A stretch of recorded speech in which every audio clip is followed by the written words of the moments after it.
பாய் பொன்னகர் கந்தசாமி அவர்களே, பொன்னகர் சாமிநாதன் அவர்களே, அக்கனம்பாளையம் பழனிசாமி அவர்களே, ஐயம்பாளையம் கந்தசாமி அவர்களே, தேவிஸ்காமணி அவர்களே, காவட்டங்கும்புதூர் கணேஷ் அவர்களே, சென்னிமில்வாளையம் துரைசாமி அவர்களே, வலசுப்பாளையம் சுப்பிரமணியம் அவர்களே, இந்த பகுதியினுடைய ஊராட்சி மன்ற உறுப்பினர்கள் முத்துக்குமார் அவர்களே, சரண்யா மணிகண்டன் அவர்களே, மல்லிகா அவர்களே, மகாலிங்கம் அவர்களே, திவ்யா செந்தில் அவர்களே மற்றும் இந்த பகுதியிலே வருகை இருந்திருக்கின்ற கழக மூத்த முன்னோடிகளே, பெருந்திரளாக வந்திருக்கின்ற தாய்மார்களே, உங்கள் அனைவரையும் பல்லடம் கிழக்கு ஒன்றியத்தின் சார்பாக வருக வருக என வரவேற்பதில் நான் மற்றற்ற மகிழ்ச்சி அடைகின்றேன்.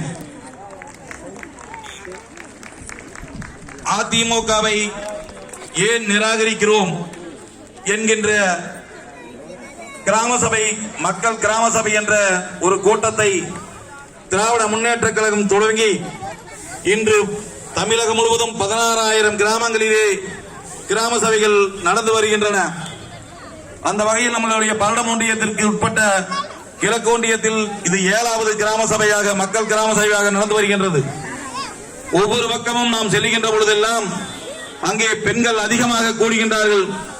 அவர்களுடைய குறைகளை எல்லாம் கேட்டு என்னென்ன குறைகள் சொல்லுகின்றார்களோ அதைகளை எல்லாம் எடுத்து வைத்து தலைமைக்கு அனுப்பி உங்களுக்கு என்னென்ன பிரச்சனைகள் வருகிறது என்பதை அதை தலைமைக்கு எடுத்து வைக்கின்றோம். அந்த அடிப்படையில் ஒவ்வொரு பக்கமும் முதலிலே கணபதி வாளைய